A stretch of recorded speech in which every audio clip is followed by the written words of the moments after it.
Hey y'all, so I have a little slight surprise, okay. So I am doing a part 2 of the business brainstorm, but this time it's not going to be anything really about me. It's all straight into the ideas starting now.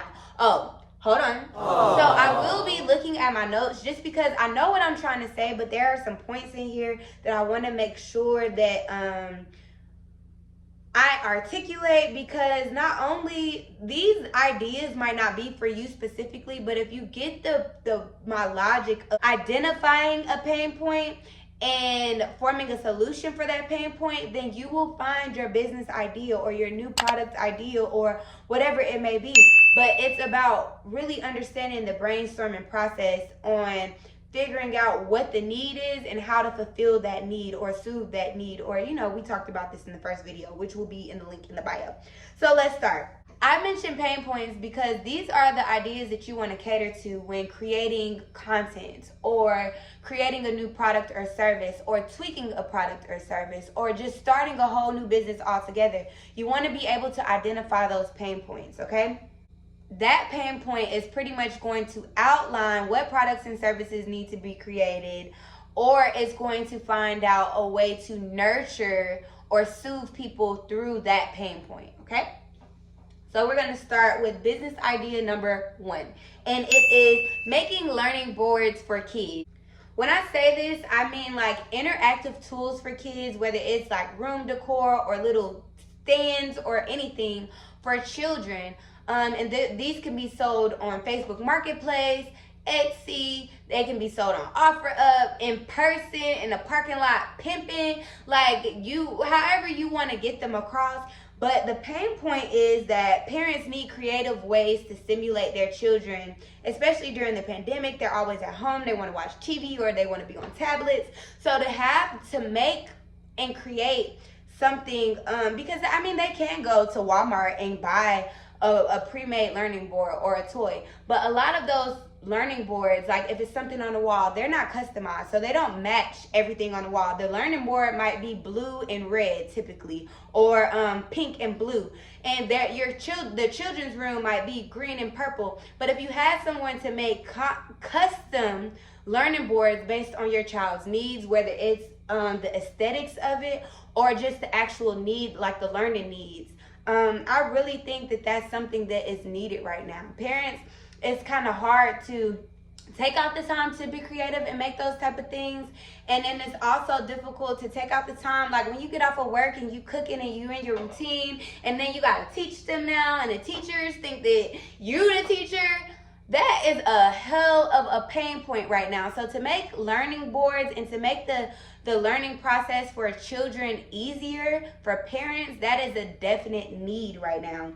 Creating elaborate, cute learning boards with different color schemes, with push buttons, or anything for the child to interact with, anything to stand out from what's already being done. So you want to go look at the learning boards that are out now and the learning gadgets and stuff that are out now, and figure out what you can create and contribute to nurture that pain point for parents.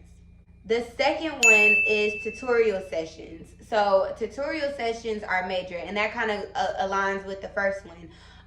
Some parents, not only do they not have the time, my mama was one of the mamas that don't have the patience. Like one of them, like, I said, if it's 5 apples in a basket, and you take away 2, Kiana. Like, she was one of them mamas.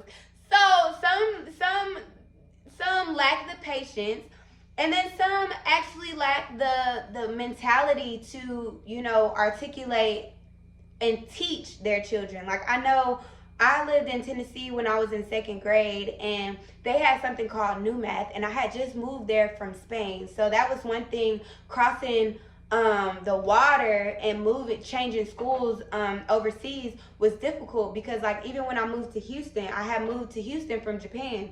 In Japan, we were learning environmental science, and then I moved to Houston and science got numbers and periodic tables, and I'm like, oh my gosh, we were just learning about evaporation and condensation. Like in 2nd grade, I would go to the hair salon. Their sons were in in higher levels, and they would, be there when I was getting my hair done, and they would have to walk me through it because my granny did not know what new math was and how to articulate that to me. So without those people, I really would have been struggling, So if you can soothe that pain point by creating videos teaching, whether it's children's punctuation, tricks like the 11 trick on multiplication tables, or the 9 tricks, or certain things like that. Skeleton songs, like I don't know if y'all have ever heard of Hannah Montana. Well, of course you heard of Hannah Montana. Besides you youngins, y'all don't know nothing. Phil of the Future, Hannah Montana, okay? But Hannah Montana did the skeleton song, and if you was actually around that age frame where you needed to know that, it was actually kind of helpful. So if you can make some videos that aren't only interactive and educational, but a way to actually engage children, and it's many ways that you can sell that. You can set up a Patreon to where you add content on there, and there are different tiers depending on the intensity of whatever it needs to be learned. You can set up a Teachables account where people can purchase each individual product, but your products are protected on Teachables, and they can take quizzes, and you can keep up with their progress and things like that. Basically subscription plans based on the need. So I've identified the pain point. The pain point is the parents lacking the patience or the knowledge or the time to be able to teach their children. So if you can do it, especially something that will really make you stand out, is if you offer hours of convenience. Typically, homework is due the next day, okay? Like sometimes, especially in college, you might have a week or something like that, but with lower grade levels, it's due the next day. If you can be available 24/7, last minute, or allow a tier to offer like immediate or emergency sessions, that is something that would really be loved and admired by parents. Because last minute, the night before the assignment due, you asking me what 5 times 5 is? Ask Miss Tina, call her. We got the tutorial sessions. You call her, because mama is trying to unwind, drink her wine, and eat her grapes in the tub, okay? So also offer like homework audits, so where they actually complete the homework, and then you go back in probably before bedtime, or before it's time to settle down, and you audit. You have them put in the effort and the work, because some tutors are enablers. They pretty much do all the work for you. You don't learn anything, and that you can just bring a tutor home. That's why my dad was always against tutors. He was like, you're gonna take her to a tutor, and the tutor gonna do all the work for her, and she's not gonna know anything. You can offer homework audits to where you allow them to do the work, and then you just go in and you outline the things where they messed up looking at their work, and you give them that same day support, because same day support is something that is really hard to find with a tutor. It's typically a wait time or a turnaround time, And because of the convenience of this service, of being immediately available to assist people with something like homework, you could upcharge, baby. That is something that needs to be that top tier. You want to talk to me after hours and want me to do an audit? Baby. Yeah, you're going to be paying monthly for sure. Something else that you can do is a product tester. Basically, to test and try... to test and try products. Right now with social media, we see so much stuff on TikTok, and this is the pain point. We see stuff on TikTok and we see stuff on Instagram, and it looks so appealing, and it's like, I want to buy it, but I bought so much stuff and that stuff doesn't work. Will this work for me? Should I try it? For instance, tattoo edges. Or what's another one? All the Twitter cleaning hacks and stuff that you could use. People are tired of spending and wasting their money. So if you can dedicate your time to making tutorials and showing them different uses of products that are being demonstrated, or if the product is a flop or a wop, you know what I'm saying? Like, that is really helpful. You do the research, and not only is it going to bring you people looking, because people, especially if you're doing viral stuff, like if you're doing viral products, because you're automatically gonna pop up, you're in a hashtag, it's in your title, and then people are looking for that, so you're automatically on the radar. But if you offer them nurturing them through the pain point, they know they got money that they want to spend. But you do the research for them. That's everything. And then you build loyalty with them, especially if you were to, like, say for instance, you do the tattoo edges and you really like them, you get a good response on them, and you say, okay, well, I'm going to get 10 packs of tattoo edges on hand and I'm going to sell them. That is everything, because now you also have a product that you're selling. It's not just like you're building a page for engagement. You have a product that you're selling. And then you build some type of, what am I trying to say? You build some type of loyalty when you do show them this product does not work, so I am not selling it to you guys, because they know whatever you do have, you've tested it not only, and then if it's poo, you're not going to sell it to them. So not only are you entertaining them, because it's entertaining as hell to watch somebody try the shit that you want to try, but you're nurturing them through that pain point. You know, you're building loyalty. You're showing them that I got y'all. I'ma look it up for y'all. I'ma take the risk and I'm gonna buy it and I'm gonna see if it works. So that builds loyalty. So it's also a way to establish a loyal audience. So a virtual sourcing agent is the next one. This is extremely good, like if you already have a business. So if you have a business, a beauty business or a waist trainer business, you already know how to contact suppliers. You already have connections with suppliers. You already know how shipping works and how MOQs, you know, minimum order quantities and stuff like that works. You can provide for people that are trying to enter that industry. You can provide them with like as a logistics personnel or like a sourcer. So basically teaching them or being the middleman to help them get the products that they want to stateside, or even if you get it from Canada or LA, like if your supplier is in the States. It's so much stuff that people don't know that costs them. Trial and error costs. Trial and error is expensive as hell, okay? So if you can soothe them through that pain point and help them save money, that, you know, like you've made the shipping mistakes, you've made the errors, paying for certain things and not truly communicating with the suppliers and labeling mistakes, you can help them through that. So if you can help them product source and source different products for them, and connect them with different vendors that they didn't even know existed. Because if you already have an Instagram and you're selling that product and your name or your number or your email is located anywhere on your website, there are already suppliers on WhatsApp looking for you, Telegram looking for you, and it's another one, even Kik, that are looking for you. There are suppliers that are, hi, so and so and so and so, they're sending you stuff. So if you tap in and find quality suppliers, like I said with the previous one, you do the research for them and you connect them to that, and then you build good relationships with these suppliers. If you send these suppliers so much money or do so much business with these suppliers, or if you can get multiple people to order one product at once, you know, like wholesale, then that means that these suppliers, they go lower and lower on their shipping rates and on their PayPal fees, and some of them will even dismiss PayPal fees. Or once you have that credibility and that trust with that supplier, you can avoid PayPal fees and just do Western Union or something like that, you know? So that is definitely a thing. You basically want to be that word or that voice of reason that you needed when you were taking your losses in business. You know, the stuff that you wish that you would have knew, you can help other people through that process. And as they get bigger, you get bigger. So the next one is creating digital products for Etsy. So this can be templates. Templates are really hot. Like, templates are really hot. But this can be templates, calendars, coloring pages, checklists, wedding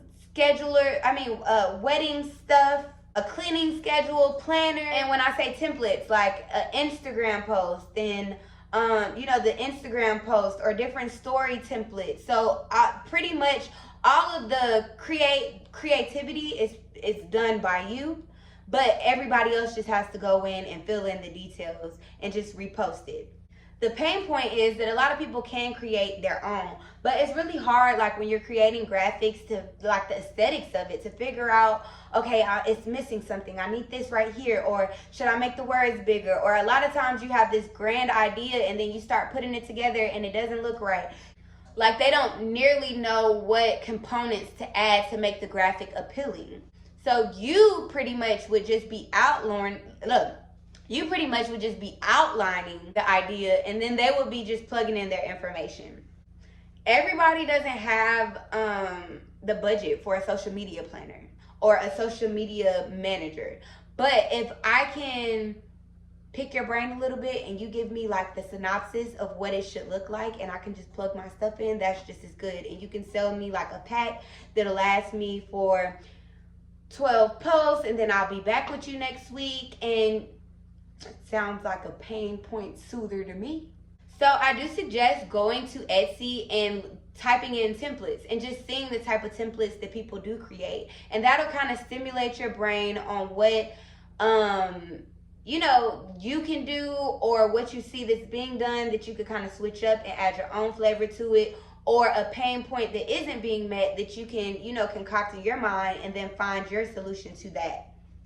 I also looked at Etsy last night, and some of the products that were trending were bouquets, Fear Street merch, Milwaukee's book shirts, flower types, luxury nails, personalized crayons. So those aren't digital products, but just in case you were wondering what type of stuff is on Etsy. But definitely look up templates, voiceovers. You can sell anything digital that is a super low overhead that you can just create with your talents from home and then sell it off. The next one is homegrown produce. I know you probably like, Slim, or y'all know me as Confessions. Who the hell got time to make homegrown produce? You do. No, like all of these, I recommend you doing them if it is your lane. So with this, I actually did put a disclaimer in my notes. And it's basically just saying I don't suggest this to any of these ideas to you if you don't have an actual interest in it, because you want to do something that you like to do, That's the big thing, finding a pain point that is comparable to your interest. However, with something like selling homegrown produce, these naturalistas, or even natural hair care products, these naturalistas and these organic people, they do not play. They do their research and they know what they're talking about. So before you go into something like this, you definitely want to make sure that you're well versed. And then the only thing that makes this kind of difficult is that there are so many different philosophies and theories on how wellness should be approached. So everybody isn't going to be your audience. There could be people that are hardcore Dr. CB, and that is alkaline and you cannot eat that. And then you can have other people that are open to certain things. So you want to really make sure that you find your audience and you don't try to appeal to everybody, because you'll kill yourself and contradict yourself in an industry like that trying to appeal to every theory. There are too many.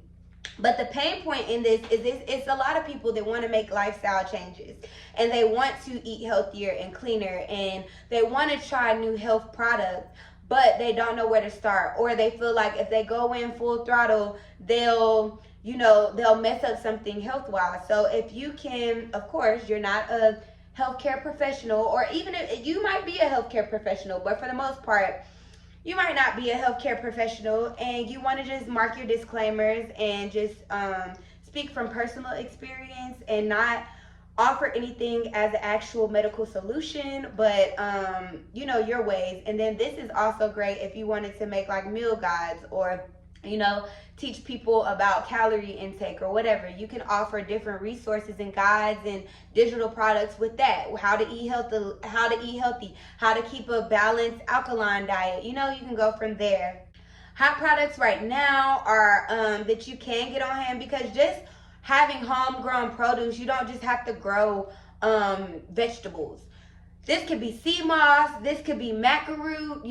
People be wanting to know how to boost fertility or how to get thicker. These can be, different supplements that you can get on hand and sell to people. Oh, another pain point is people always question the authenticity of the produce. Like, is it really, is it good? Is it genetically modified? So a content idea for this business idea is to share as you're watering, and the things that you use to fertilize, and or different differences with sea mosses, and how to tell that this sea moss is real or if it's fabricated or whatever.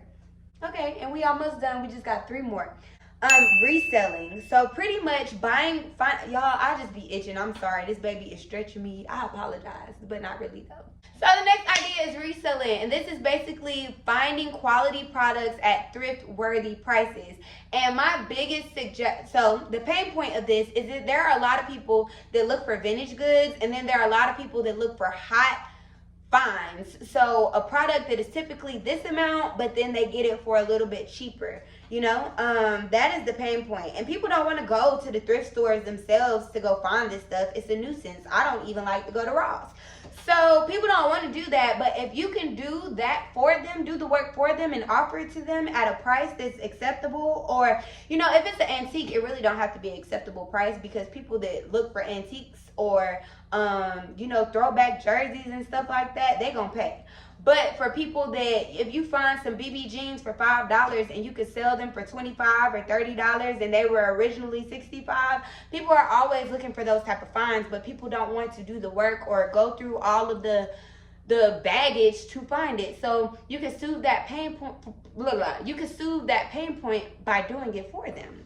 I suggest going to the bougie sides of town super early in the morning to the thrift stores like Goodwill or Salvation Army, and searching when they're just now stocking items and everything is fresh in the store before everything is picked over throughout the day. Go and look early in the morning before the old, never mind, I can't say that because I get canceled. Women, you go and you get your stash and then you resell it to your people. The next one is an accountability group or partner.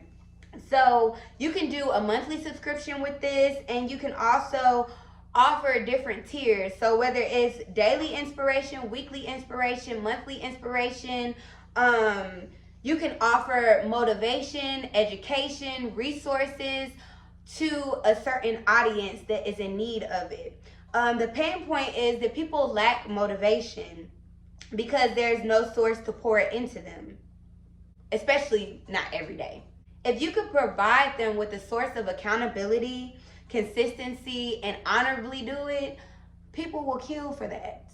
You can offer different tiers based off of the amount of consistency that person expects. So if that person needs somebody throughout the day that's like, hey, wake up, so-and-so and so-and-so, send a Bible verse, and then somebody during the middle of the day, have you checked these to-do lists have you checked these off of your to-do list? If you can do that throughout the day and offer different tiers for that, some people might just need you for a week to check in with them, to send them love and admiration and make sure that they're tuned in. And some people just need a checkup during the month. But to offer different tiers and to soothe that pain point of people that do need people to nurture them and to support them and to guide them, to offer them resources and to do all of that, people will kill for that too. And the last one that I have is an apartment locator. And it's two things that I want to say with this. Now, this is an example of extracting your personal problems, the pain points from your personal problems, and finding solutions to them, and then offering those solutions to other people. Now, I can say if your personal problem is a pain point, then you might not want to offer it as a service because it means that you don't like to do that thing. But sometimes something that's a pain point for you personally, you don't mind doing for other people. Like hair. I hate doing my own hair, but I don't mind doing other people's. You know what I'm saying? Like, I hate organizing my own stuff and straightening up my own stuff. But if a friend called me, I can go over there and help them. And it's everything, Some people, customer service, can't stand customer service for myself because I feel like I'm indebted and I need to hurry up and get back to this person because my money's on the line. But if it's somebody else and I have boundaries set up, 24-hour response times and things like that, then it's not as, as pain point-ish-y when you're offering the service for other people. But right now, I'm currently looking for an apartment, and one of the most inconvenient things is typically when you're in a highly populated area, you can't book out an apartment for months in advance. Like, typically they want you to come 2 to 3 months in advance, or 1 to 3 months in advance to book whatever space you want. But the contradiction is that you put in your 60-day notice and you start sweating because it's like, okay, I know I'm leaving here, but I don't have nowhere to go yet, and I can't tell them, that I want to move yet because it's too early in advance. So you're already not only focused on the burden of moving and transferring things from one area to another and the cost of that. But now I gotta do application fees, and I gotta search, and I gotta look through these criteria, and I gotta go talk to all of these different people and set up virtual tours or go in the office. If I could find somebody to do that for me, to do all the work, just tell me how much, I'll do it. I will willingly do it. So like apartment locators are everything. It's somebody that does the work for you. The only thing that I need to do is submit my credentials, my bank statements, my financials, and you do all the work for me. That is everything. And I say apartment locators, and I want to be specific because I'm big on, my theory is I want to be like Chick-fil-A, not Jack in the Box. I want to specialize in something. So I could say apartment locators and home locators, but at the end of the day, I would prefer you guys to just stick in one lane, master that lane, and then add on different branches onto that. So at first, start with apartments.